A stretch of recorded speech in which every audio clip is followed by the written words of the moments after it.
Sue Bradford Edwards here.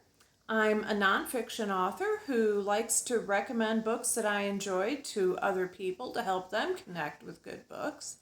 Tonight I'm here to discuss a children's picture book.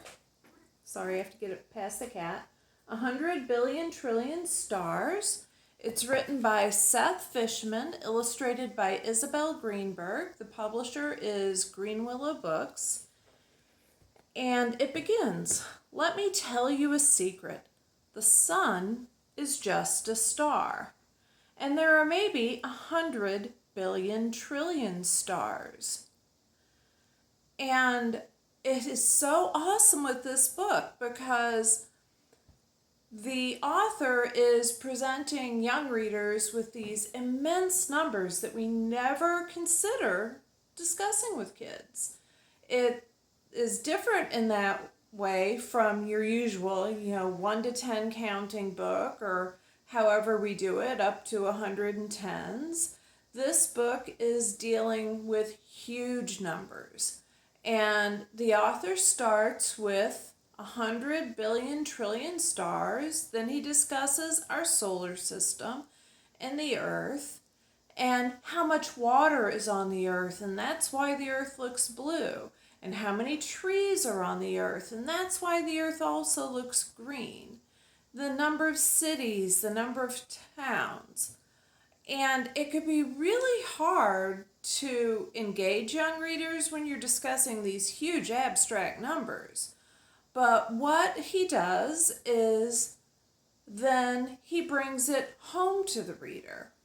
By the time you finish reading this book, each number in it will have changed.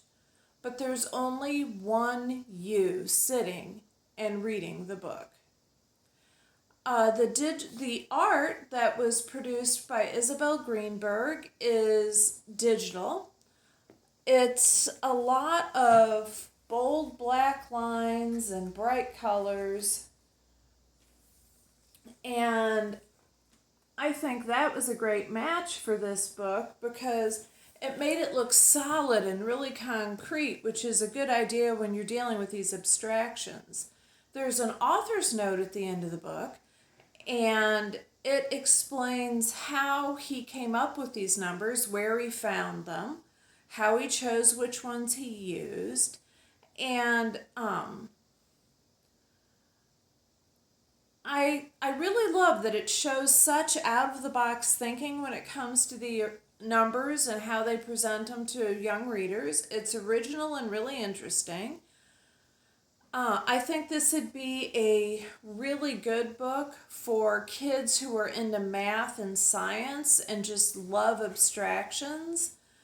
And it's going to be a fun book for kids to read and then start asking their own questions. How many of this? How many cities are there on Earth? How many people live in this city? How many cars are there? So share it with your young reader, but be prepared to answer some questions, even if you have to look up the answers. Thank you, and keep on reading.